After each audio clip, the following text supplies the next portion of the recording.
Kia ora New Zealand, welcome to March for Life 2021, and it's slightly different this year because we are online, and we're glad that you could join us either on our Facebook page or on our website. And please click the share button and share so that other people can be aware that this is happening, and also put some comments in the comments section so we know where you are. I'm Bob McCoskrie, National Director of Family First.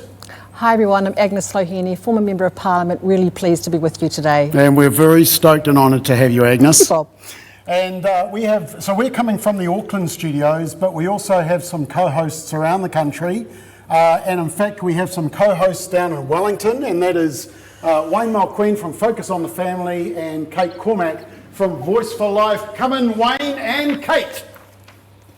Hey there, how you going? Hi everyone. Hey, what's the weather like down there? National President of Voice for Life. Oh. Sorry, I interrupted you. I just wanted to do a quick weather check because I wanted to make sure. I mean, normally we would be marching down there and it looks rainy and wet and cold. Yeah, the blizzard's just about here, so we should be all right though. Okay, now sorry for interrupting you. Carry on with your formal introduction, please. Thanks, Bob. Yeah, hi everyone. It is a bit drizzly and cold here in Wellington, but what's new? So, Kate Cormack, I am Kate Cormack, Voice for Life. and I am the National President of Voice for Life. And I'm Wayne Mulqueen, the Director for Focus on the Family New Zealand. And today we're streaming to you live from Parliament grounds in our capital city, Wellington. The annual March for Life is a unified effort between New Zealand's pro-life organisations, Voice for Life, Family Life International, Focus on the Family, and Family First. And although we sadly needed to cancel our in-person march this year, we hope this one-hour program will inspire and uplift you, especially Kiwi pro-lifers who've had a tough year, until we can hopefully meet together in person next December. As you're watching today, we want to hear from you. Be sure to leave us a comment on our Facebook Live telling us where you're watching from and what you're enjoying about our program. Whether you're watching on March for Life's website or on our Facebook page, be sure to hit the share button and send a link out to your friends and family now. Yeah, share it. Let's see how many hundreds are marching for life right now online today. We're going to keep an eye on those numbers and let you know how they're going. Also, be sure to post a pic of your viewing party and use the hashtag March for Life New Zealand so we can see it too. Back to you, Agnes. Thank you, Kate. Thank you. Good to see you. Actually, Agnes, that looks familiar because that was your home ground for what, how long? About 18 months, 18 Bob. months. Was that 18 months not enough or 18 months too much? I won't say any more on that, but it was good to be there, and I was really pleased to be part of the Abortion Legislation Select Committee. But Bob, it's really unfortunate that we can't be there in Wellington in person to march together, to celebrate life. But instead of cancelling the event, I think it's really great that we could hold something virtual to still encourage people in this fight for life and to show people that this is global, it's around the world. And do you remember last year that particular group that were chanting and singing along the streets of Lambton Quay? Well, I mean, I remember the sausage sizzle and the and the sort of musical events and the jazz beforehand. But like you said, there was this wonderful group that just did great gospel songs and made a real noise as we marched towards Parliament. And so those voices will be joining us today in this virtual live. So the next clip you're going to get is the Mother of Divine Mercy Refuge Home. There's young voices. They were so energetic in the march last year and also in the previous ones. So let's have that clip.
make a brighter day, so let's start living.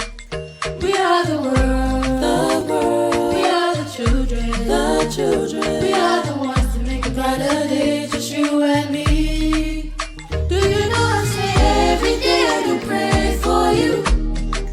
In my heart there's a permanent place for you. This is my prayer to the Lord, yeah.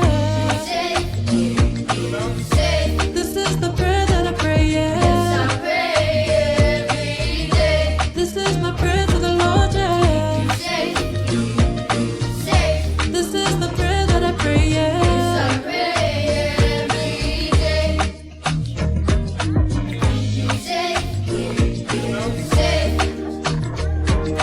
Yes, I pray every day.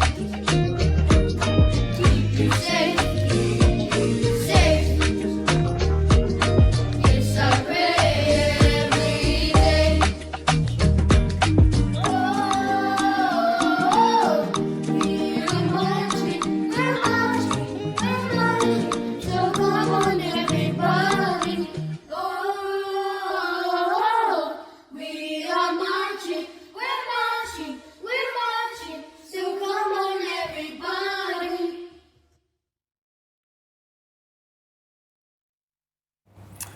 All right, thank you to MDM, fantastic performance. And I mean, they used to travel down on buses. I think they used to sleep pretty rough when they used to come down. They used to really sacrifice to be part of the March for Life. So it's great to have their input. And look, these are young people who've overcome so much adversity, and look, listen to the joy that they bring with their singing and their voices. So thank you very much.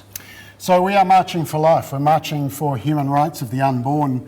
And I think that what the proponents of the very liberal law that was passed in New Zealand last year did a good job of was masking the true effect of the law and the effect it would have. So we're going to take a quick look at some of the stats around this law so that you can understand why we need to continue marching for life.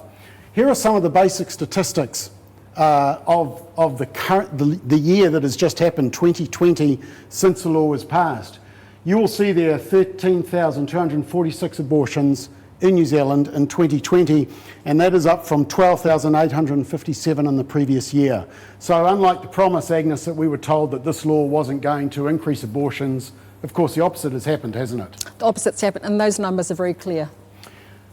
If we also look at the number of known pregnancies that have ended in abortion, 18.6%, and so that is up from 17.7%, so of pregnant people more likely to have an abortion. This is disturbing. 36%, a third of abortions in New Zealand were for the second or more abortion. And in fact, I read that more than 500 abortions last year, Agnes, were onto their third or more abortion. That's disturbing, because that shows that it's not an abortion in what they may say is extreme circumstances. That's almost a contraceptive, that's almost a lifestyle. That's a very sad figure in hearing that, Bob. And again, it really is about something's happened in our culture around valuing life. 45% increase in late-term abortions, and the concern was always that the law has liberalised the access to late-term abortions. Now, you won't be told that. You'll be told, no, you can't have abortion up to 40 weeks. Yes, you can now. It used to be just in exceptional circumstances where it was the life threatening of the mother, for example. But now it is much more liberalised, and already, just in 1 year, a 45% increase in late-term abortions. That's quite distressing, isn't it? That's abortions 21 weeks on. And I mean, it's distressing because I don't know if you saw, Agnes, during the week, there was an amazing story of a baby that was born at 21 weeks in 1 day, and it was actually shown on mainstream New Zealand TV. And it's kind of like the science is actually backing up our pro-life stance, isn't it? Ultimately, Bob, the unborn child is the smallest versions of us. Let's have a look at just the effect of the law. It was passed while we were going into lockdown. And I think, Agnes, that was one thing that really riled me, because, you know, COVID was on our shores. We were locking down to protect vulnerable people. And unfortunately, you were having to sit in Parliament while they were trying to ram through one of the most extreme abortion laws in the world on our most vulnerable people of all. I mean, that must have seemed surreal. It was surreal, Bob, and, you know, some of us, like you and I, would say that this wasn't a priority for our country, that time should have been taken to allow other people to have their voices heard on this, but yes, this went through at that time. And yet the public submissions, 90% opposed the law, and in fact when we did polling on it, we found that even people that supported abortion in principle actually they still didn't want the law liberalised. People still have a gut opposition to abortion, even if they think that a woman has a right to choose, don't they? Absolutely. So, you know, that particular part of the bill around the late stage abortion was an issue that most people were very uncomfortable with. So what was the effect of the law? Well, it basically gave the unborn child the same status as an appendix, gallbladder or tonsils. It refused to recognise that the unborn child is a life or has any right to life. That is the effect of the law. It allows for late-term abortions for any reason, as we talked about earlier. There is no duty to provide care for a child who survives an abortion, because remember, the intent is to abort the child. So born alive, there's no explicit provision around that. Let's move on to the next bit. Allows home abortions with little supervision. In fact, during lockdown, you could actually get the abortion pills delivered to your home, which is kind of grotesque to think about. But of course, the concern is if there's complications for the woman taking the surgical home abortion, isn't there? No checks on women being coerced, whether they're being coerced by a boyfriend or family members to have an abortion. There's no parental notification for teenage abortions, so parents once again being left out of the loop. There's no law against sex selection abortions, and we know that that's an issue in certain cultures where boys are favoured over girls. But for some reason, Agnes, the feminists were missing when they talk about sex selection abortions. Where are they? There was no logic here applied here, Bob. And they removed the previous 20-week time limit for disability abortions, and that's concerning, and we'll actually come back to that point. So that is the effect of the law, and just a reminder, we want you to hashtag March for Life NZ, because it's important that people receive this information and are aware of what's going on in New Zealand. Now, who's our next guest, Agnes? So if you're joining March for Life NZ for the first time, this was started in New Zealand in 2017 out of a desire to be part of the global movement for March for Life, which actually began in Washington, DC in 1974 after Roe v. Wade was passed in 1973. So our next guest speaker that you will hear from is an incredibly special woman who is the current president of March for Life, and that is Jeanne Macini. Hello friends in New Zealand. We really want to congratulate the New Zealand March for Life this year. Like the United States of America, you are one of the countries that sadly has the most extreme abortion laws in our world. We in the United States join with you in solidarity as we all work together to build a culture of life. Please do not be discouraged. Know that every single one of you makes a huge difference in building a culture of life. I'm Jeanne Macini. I'm president of the March for Life in Washington, D.C. in the United States of America. Hello, Amy. And on behalf of all of the marchers in the United States, we join with all of you, our friends in New Zealand, as you continue today to build a culture of life. Thank you and God bless you. Okay. Well, Okay, let's... On behalf of all of the marchers. Amy. I need this music. Yeah, mute her. Here we are, Amy, you are live. We are listening. Hi everyone, watching. I'm Amy Cochran from Next Generation, which is part of Family Life International, and we are so excited to be joining you live in the backyard of Family Life International. So these are some of my great friends here joining me for an in-person watch party, and it is just so incredible to have them here, and we are all pro-life! And Jeanne, what an amazing message. It was so incredible when I was able to go to the Washington, D.C. March for Life, early 2020 in fact, and there were just thousands of pro-lifers standing up for the injustice of abortion. And I just really hope that in New Zealand we can have thousands of people joining us as well. And coming up next we have Heidi Crowter, and she is a young person with Down syndrome. And she is just so inspiring. She campaigns for life, and especially for the disabled, the unborn with disabilities. And she just really powers through, and I really hope that you guys get something from this, feel inspired, and know that you are not alone in this fight for life. So let's give a warm welcome for Heidi Crowter. Hi, I'm Heidi, and I'm 26 years old, and I happen to have Down syndrome. When I found out about the discriminatory laws that a baby with disability can be aborted up to birth, I was shocked to the very core.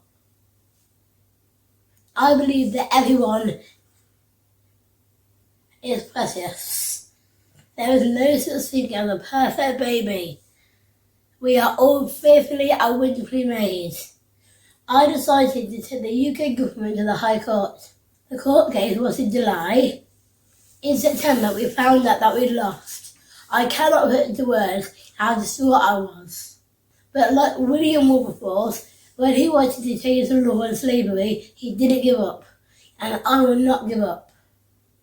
We have asked the Court of Appeal to hear the case.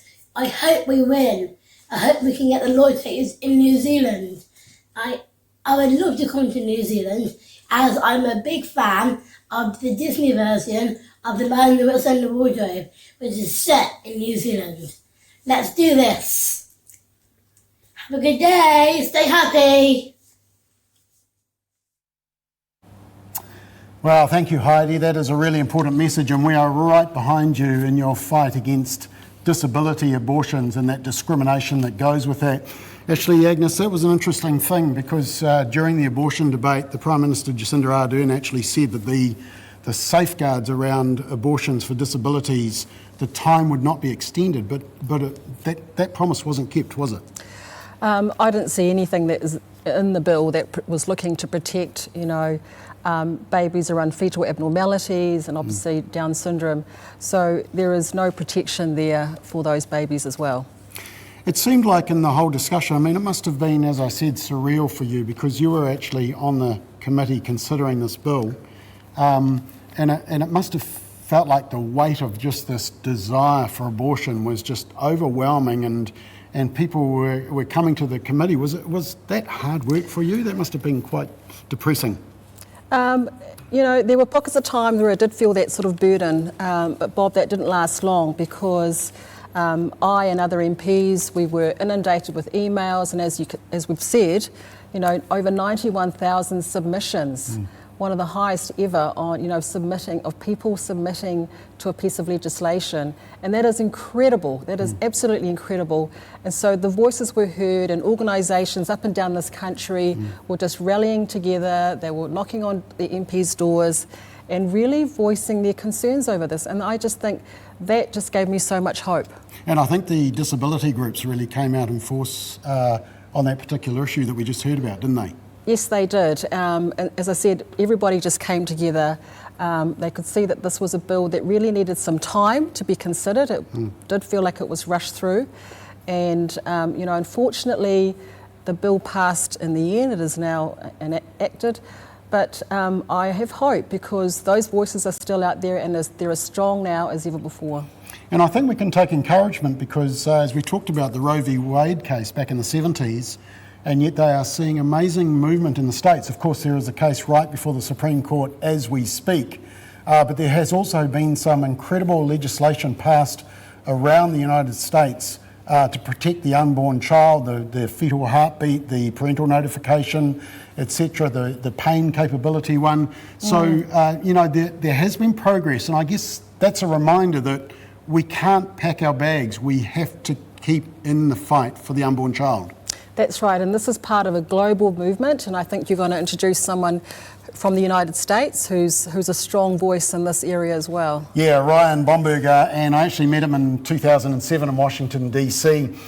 He was conceived of rape, and he was adopted into a Christian family of 15, a multiracial Christian family, and he has formed the Radiance Foundation. He calls himself a factivist.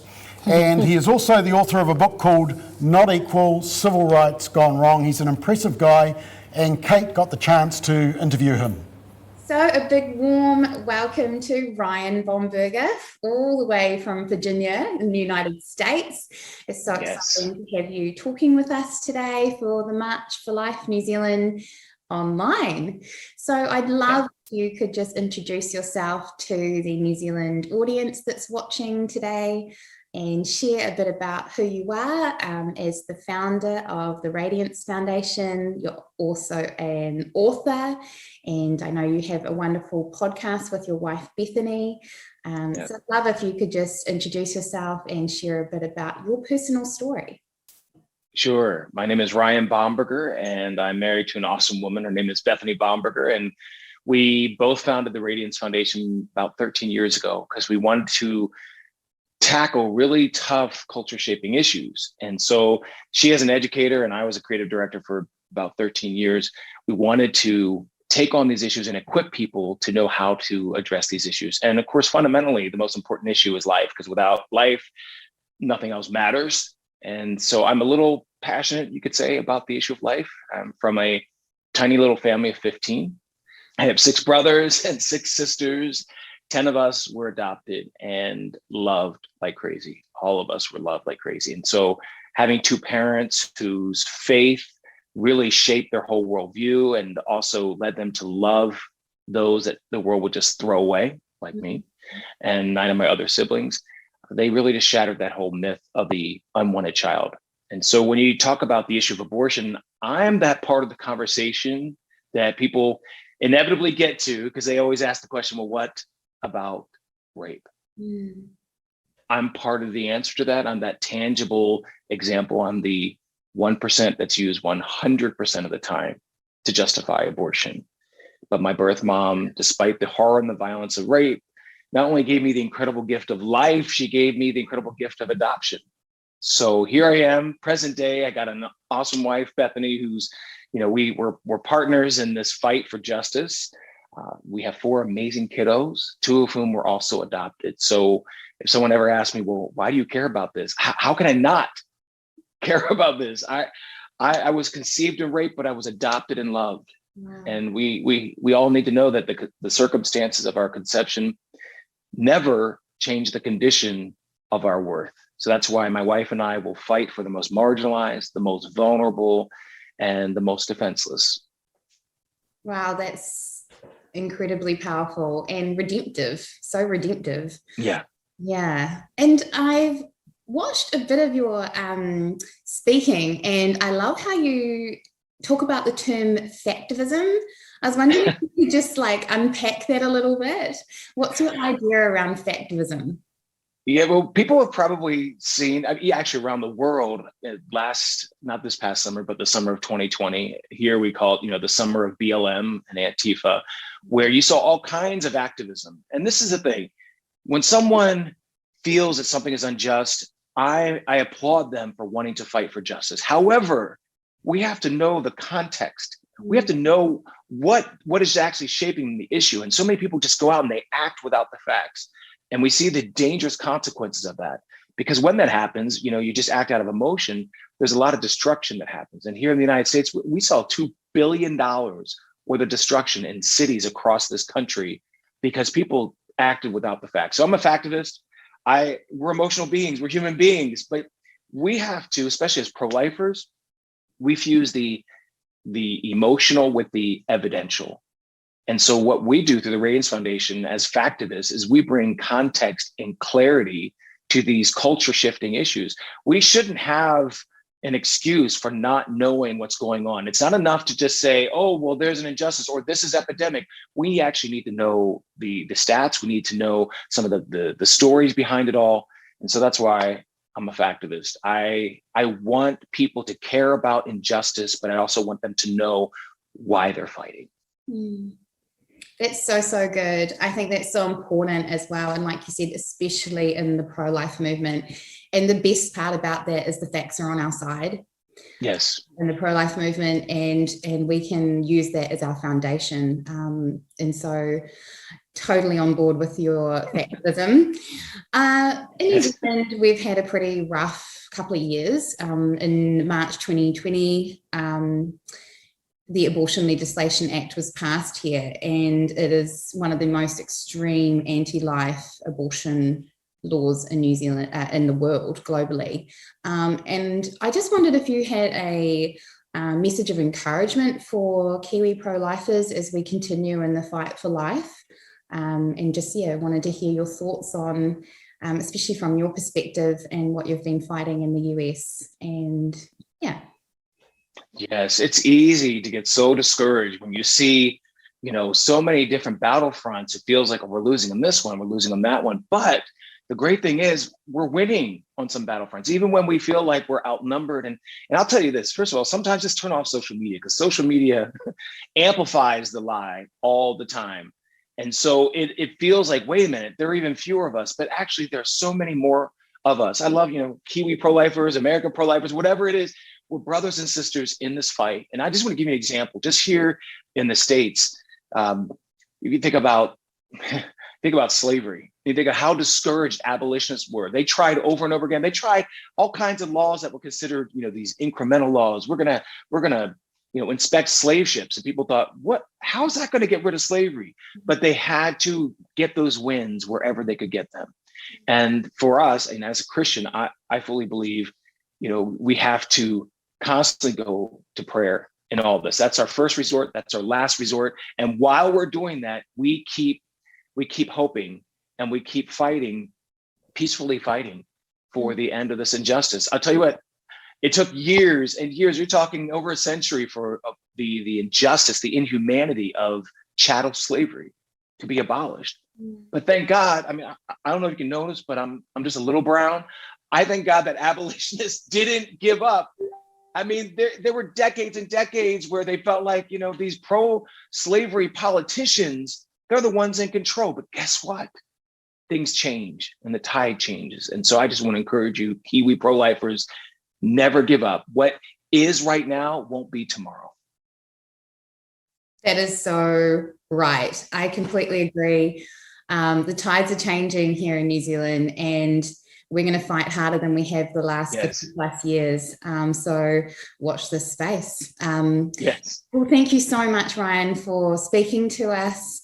We just really want to encourage you and your ministry, you and Bethany's ministry in the US and globally. We know you're having a massive impact, especially sharing your powerful story.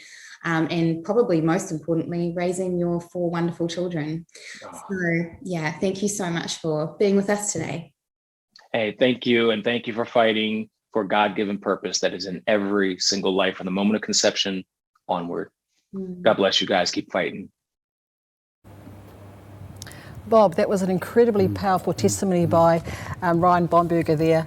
I particularly loved the line where he said, "The circumstances of our conception never change the condition of our worth." Yeah, it was a common argument that always came up with abortion, isn't it? That it says, oh, well, what about rape? And it's interesting, if you ever push back on that statement and say, okay, well, let's for example, let's take rape out of the equation. Are you saying that you oppose all the other 99.8% of abortions? They quickly say, they don't say, yeah, that's correct, Bob. They say, oh, no, I'm just, it's really an excuse, isn't it? That whole scenario is actually just an excuse for them to support abortion, isn't it? And the other thing that came through, I think, also in that video was just around compassion. It is that desire to support them both. So as a lead up to this march online, and we are wearing slightly different shoes than what we probably would have worn if we were marching down... I don't know about that. No, you were based in Wellington. What was it? Courtney Way, is it? Lambton Quay. Lambton Quay, sorry. And what was the park that we normally gather at? Oh, sorry, that was a spot test. Someone can message it through anyway. In the lead up to the event, we did some online challenges, and there were 4, and actually there was some fantastic entries. So it was actually hard picking the winner, but as you will see, the winners did deserve their prize pack from March for Life. So the first challenge was a short creative video telling us why I march for life, and the winning video was from Rebecca. I march for the mums who feel like they have no choice.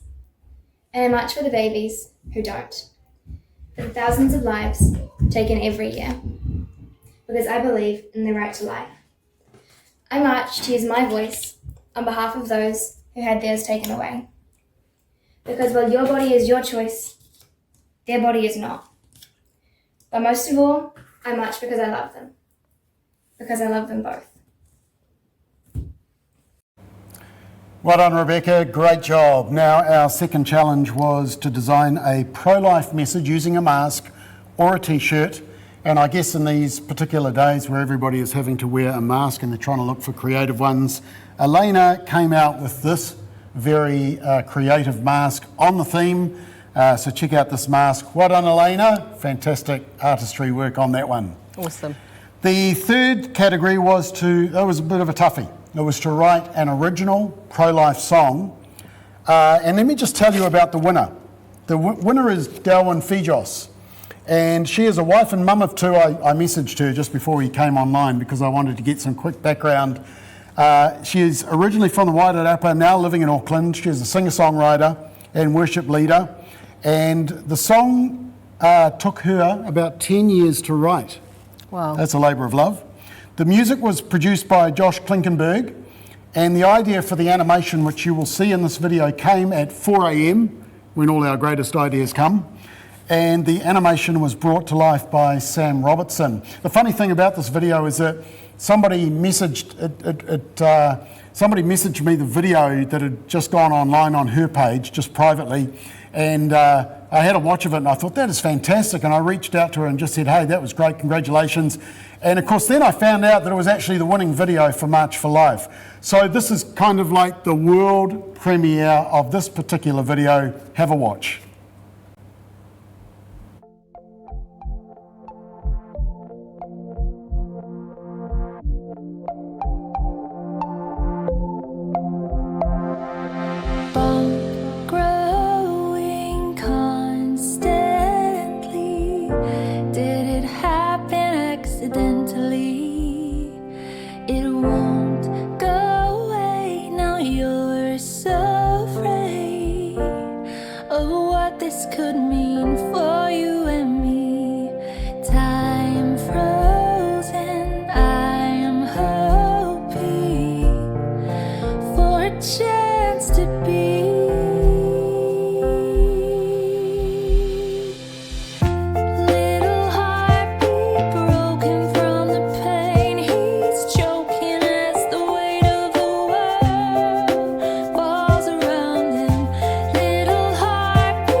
Yours is the voice I already know, and until I breathe, you are my home. So don't give me wings, I'm not ready to fly. Don't turn away, don't close your eyes, 'cause I have a dream to live when I die. You hold the keys to my life, so choose life, so choose life.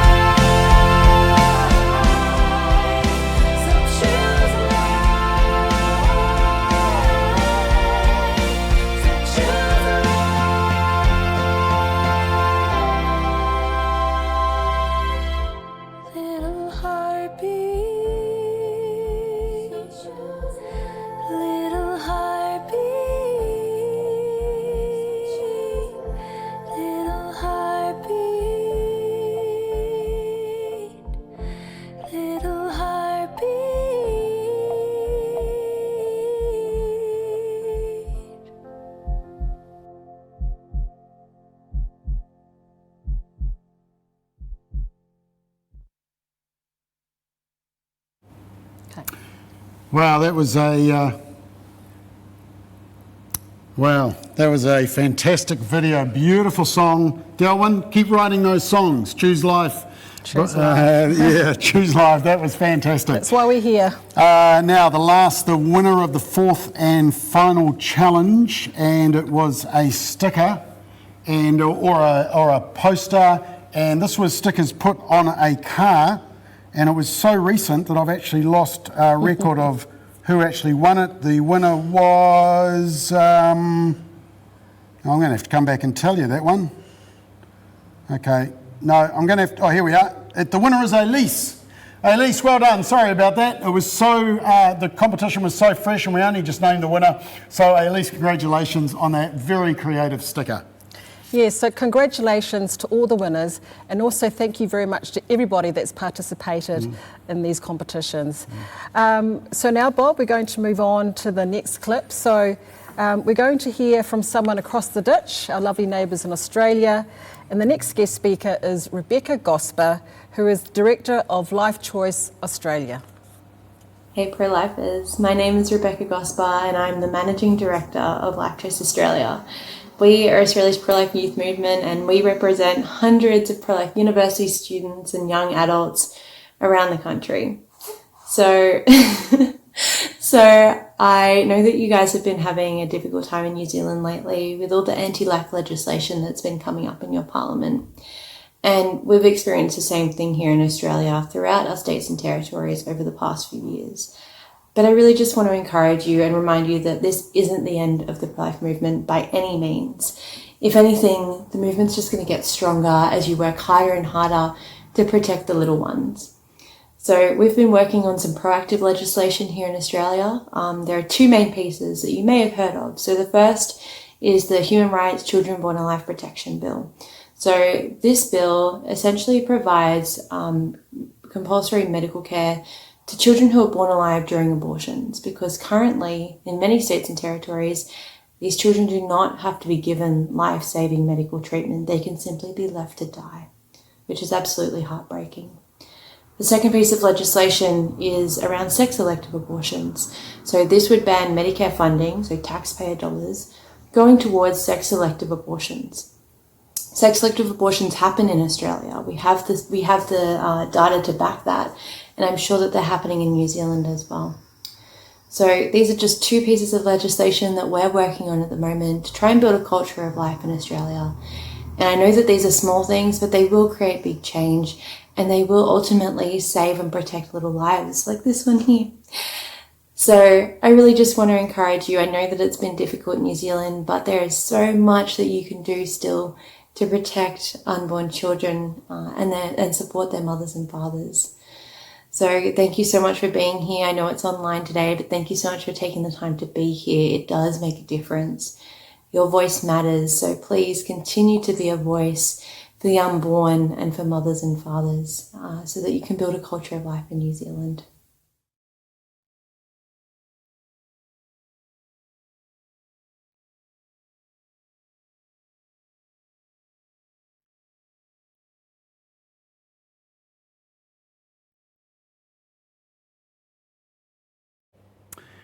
Fantastic, thank you. Now we are going to try and cross live to Parliament grounds and we're going to try and catch up with Kate and Wayne. Have we got them live?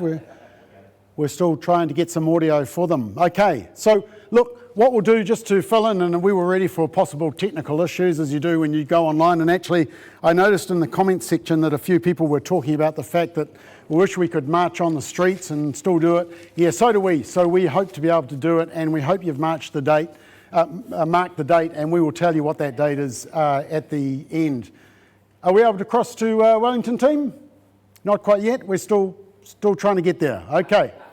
So what we'll do, we want you to know that this is part of an international March for Life. And all around the world, March for Lives are being held, which, as we heard from Agnes earlier, stemmed from the very first one in Washington, DC. And so we put together a compilation of the International March for Life so that you realise that you are part of an international pro-life movement. And of course, it finishes with what we hope to be doing in Wellington this time next year. So let's have a watch of that clip.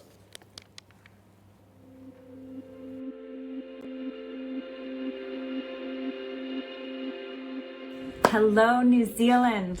It is an honor to get to talk to all of you. I greet you from California and the United States on the West Coast, and I am thrilled that you are out there today to march for life, to march on behalf of the most vulnerable, the most precious, our children, our future. You are marching for mothers and fathers, for families, to support them, to nourish them, because we know that our countries are founded on families, are founded on the future, which is our children. Thank you for standing up. I come from the US and we've had abortion here for over 45 years.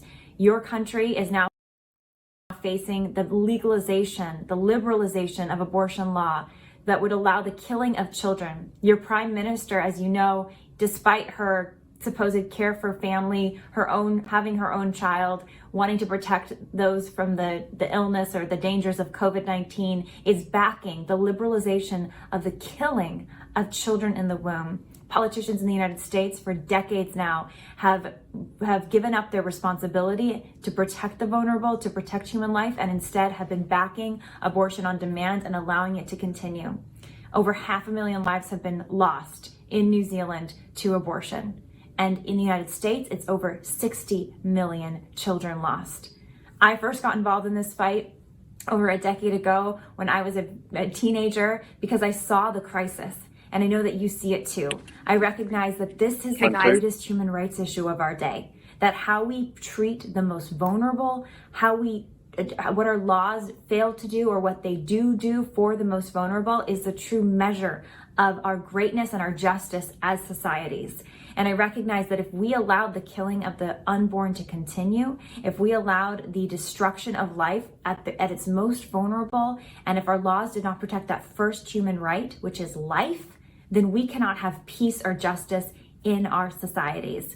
The death toll has been tremendous, and we march with a sense of solidarity and even grief in our hearts because of that toll, because of the lives lost, because of the women that have been harmed, the fathers and the mothers, because of the siblings that have lost their siblings, the cousins that have lost their cousins, the grandparents and parents that have lost their children to this great violence that is completely preventable, that we can completely stop if we have the laws and the society that instead protects and nourishes life.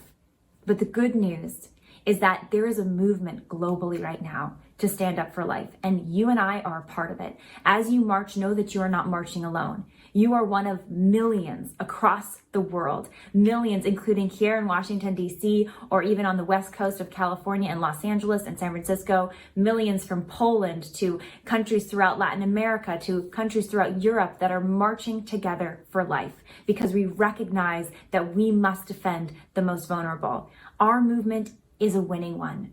This is the good news. Change is possible. I've seen this constantly here in the US when we work to educate my peers, millennials, Generation Z, young people with the facts about the violence of abortion, with the reality of what it does to that child, with the facts of fetal development and embryonic development, offering options and solutions to women and in communities. People do change their mind when they see the humanity of the child. So I want to encourage you as you march that if you're willing to be brave as you are and raise your voice and speak the truth and fight to support those that are in need in your communities who might be considering an abortion, and fight to change the law to make New Zealand a place of protection for all life. If you're willing to do that work and stand up despite the critics, despite the attacks, we can be victorious because we have the truth on our side.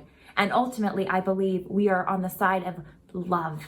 Love that comes from a God who created all of us in his image and likeness and created every child in his image and likeness.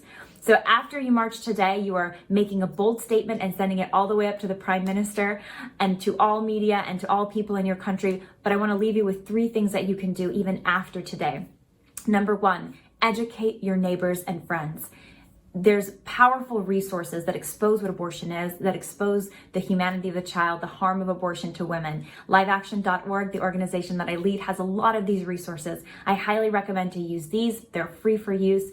All are the resources of the many amazing organizations doing great work in New Zealand and across the globe. So first of all, educate your friends and family. Share the facts about abortion, what the abortion procedure is. Share the facts so that other people can come to see the truth. Number 2, stay involved and engaged. Stay involved in the support work being done in New Zealand for women in crisis pregnancy. Stay involved in the organizations that are doing this amazing March for Life, that are doing advocacy, both politically and in communities, to educate. Find out ways to volunteer, to donate, to be a part of the movement. The movement isn't just today. The movement is throughout the year until we reach victory, which is the complete ending of abortion and the rebuilding of a culture of life.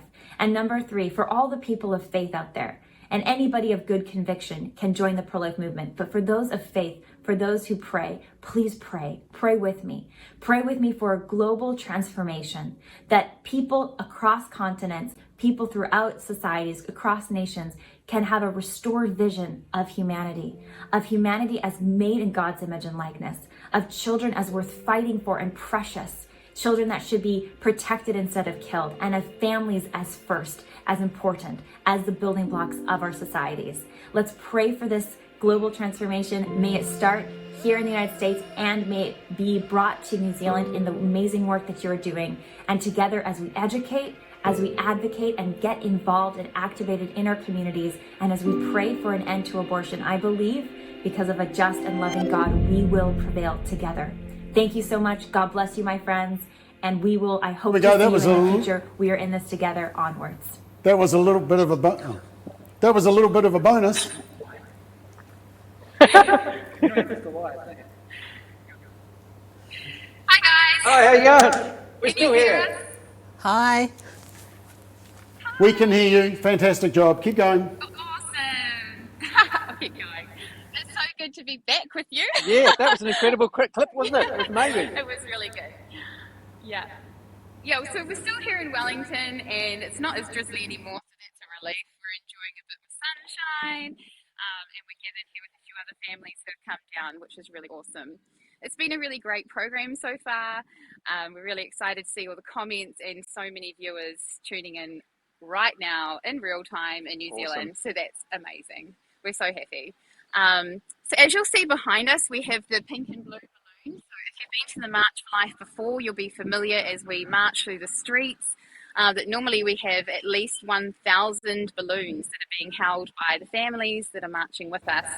And it's become quite a significant part of our March for Life and quite an iconic symbol of what we're doing on the day. So we wanted to incorporate the balloons today, even though we're just a small gathering, but we've chosen to have 36 balloons present today, 36 blue and pink balloons, and we've tied these up in front of Parliament steps. And sadly, this number 36 is to represent the number of unborn baby boys and girls who are aborted in New Zealand every single day, which is horrific, but we felt it was important to have a symbolic representation of that here with us today. So the next thing we've got up for you, which is pretty awesome, is we have a speech from 3 young women, and their names are Alia, Lucy and Samara. They will introduce themselves. Come on over. So these are 3 young women who are students in Christchurch, and they're going to share a speech that they've prepared for you today about why they march for life. So I'll just hand it over to Lucy. Yes. My name is Lucy Malone, and I am standing here today to represent all the pro-life young adults that cannot be here. Currently in New Zealand, abortion is provided from conception until birth. Statistics indicate that 1/5 total pregnancies in New Zealand are terminated, and 1 in 4 women will have an abortion over the course of their lives. 36 babies are aborted in New Zealand each day. According to World Health Organization, there are an estimated 40 to 50 million abortions globally each year, and 105,000 per day, which is 5,208 an hour and 86 per minute. The government shows us statistics like these to convince us of their points, but each baby that they have turned into a number had a face, a personality, a family, and a life. Could you look all those babies in the eye and tell them that you were glad their life was ended, so yours could be better? If we do nothing, then nothing will change, and countless more children will be killed every year, while our government, which we voted in, watches on. good people will be silenced by our government's powerful voice. The brutality will continue and nothing will change. That is why we are here today, even if it is not as usual, because seeing these injustices against our most vulnerable and doing nothing will change nothing.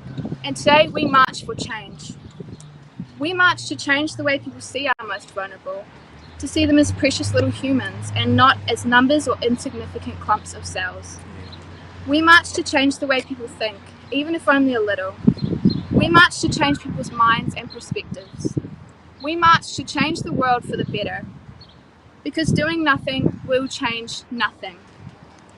In conclusion, in the words of Pope John Paul II, never tire of speaking up in the defence of life. Hi, my name is Aaliyah Winslade. I am here today to recognise that the baby is not the only one who is hurt through abortion, but that it also has a devastating and traumatic effect on both the mother and the father. According to a study conducted by the University of Otago, women who have an abortion are 30% more likely to develop mental health problems such as depression, anxiety disorders, and even suicidal thoughts. While health professionals tell women that abortion is a simple medical procedure which is quick and easy, there are countless testimonies from women who talk about the horrible guilt and shame which followed their abortion, even for many decades after the event. And then there are the fathers who talk about the intense guilt and lasting grief as they reflect upon their lost opportunity of fatherhood to their child which was never given a chance to live. While some may try to reassure them that it was for the best, deep down they know that ending the life of an innocent human being is never justified, yet this is the heavy burden which they now carry. In 2020 alone, there were 13,246 abortions in New Zealand, which means that there are that many mothers and fathers who are walking around wounded because of their past decisions. We are not here today to judge those who have made the decision to abort their baby, but we are here to support them, letting them know that forgiveness and restoration is possible. But to avoid this kind of hurt in the future, we need to expose the truth about the harmful effects of abortion to everyone involved.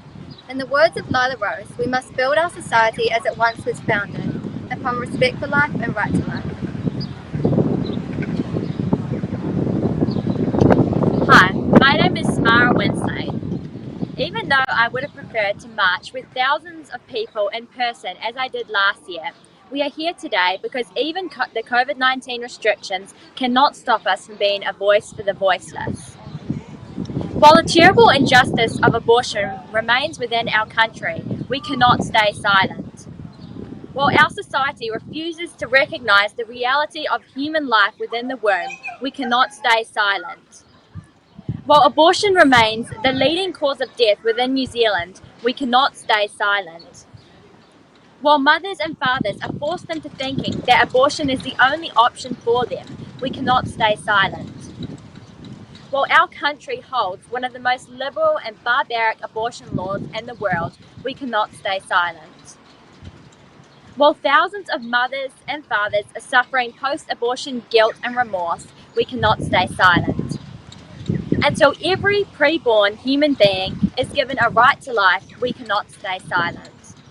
And it's for this reason we will continue to stand as a voice for the voiceless, year after year, generation after generation, whether in person or online, until abortion becomes unthinkable once again within our nation. Really good, thank you. Really good.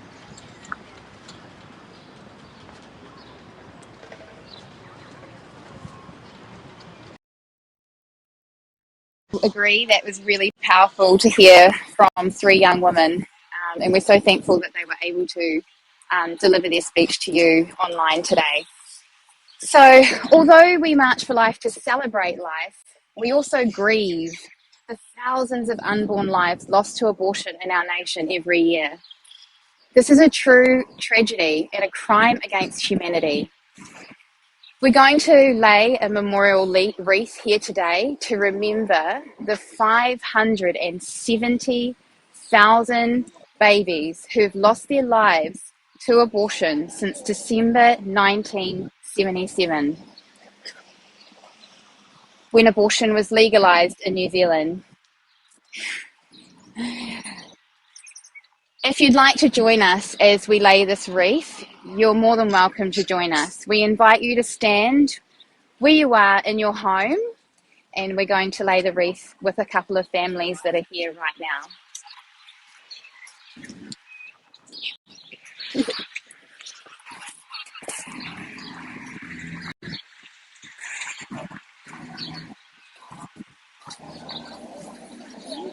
So we'll just walk up now with a wreath. Gonna come on up, guys. I'm gonna lay the wreath down.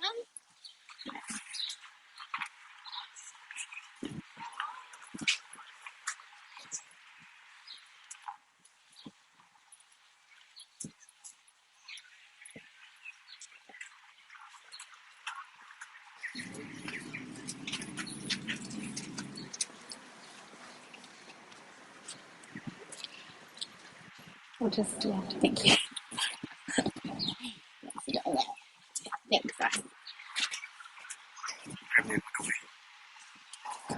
Which one?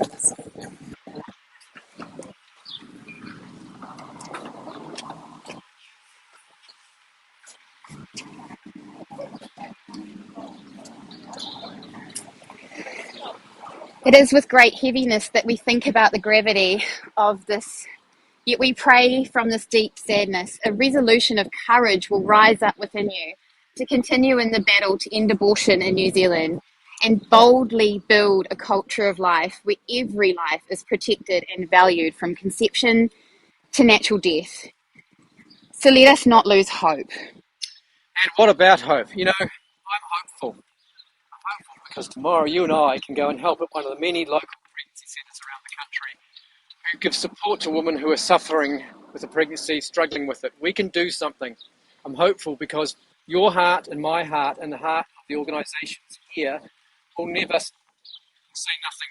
We'll always stand up. We'll always be a voice for the voiceless. I'm hopeful because he believes in life, and where there is life, there is hope. So let's keep the hope and keep standing up for life. We've got this. Keep up the good work. Amen. And so with all of that said, it's goodbye from Wayne and I here in Wellington, and we're going to cross back over to Bob and Agnes in the studio. Thank you, guys. See you. Fantastic. Thank you, Wayne and Kate. Bob, I mean, it was just very heartwarming actually to hear our young people, young women in this country who are also being vocal for the young and the voiceless. So thank you very much, Kate, Wayne, Lucy, Samara, and all the families that joined you there today. Particularly pleased that you stood there on the steps of the building that we pass our laws to stand for the voiceless and the unborn. Really appreciate it. And you may have noticed that I promised you a video of people marching around the world, but that video didn't work, so we got the extra bonus of having Lila Rose from Live Action, who did a message for us last year, but you may not have heard it. Do you know Lila Rose, Agnes? Well, I follow her. I'm a big fan of hers. Have you met her, Bob? Yeah, actually, at the same conference that I met Ryan Bomberger. Right. So it was a very good conference, and I asked both of them to come to New Zealand, so we're still working on that. Now, we just need to tell you about next year. We're just about finished, but we need you to save the date for the 3rd of December 2022, because we hope to be back in person on the streets of Wellington. The other thing is that in the comments section, please tell us where you've been watching from and what you've really appreciated about this online March for Life. We've had a look at the comments, and there are people from all over New Zealand watching, but also all over the world. So that has been very exciting. And also keep an eye out for marches happening in your local area. Regional area marches will be happening, COVID permitting. It's been a fantastic march online. It's been a new experience for us, and it's probably been a new experience for you. We've noticed that there's been some online marches around the world in the UK and the US, so we've been able to get a few lessons from them of how to do it. But thanks to our team, to Scott Navy Events, and also to Ken Buist, who's done huge work behind the scenes to make this all happen. And thank you, Agnes, for being co-host. Oh, absolutely, my pleasure. Thank you for having me. It's been wonderful to join you today on this virtual March for Life. I hope to see you all in person next year, and I hope that you have been encouraged or motivated in some way from today to continue to celebrate life, to continue to value life, and continue to fight for life. Thank you. Thank you, everybody. Goodbye. Goodbye.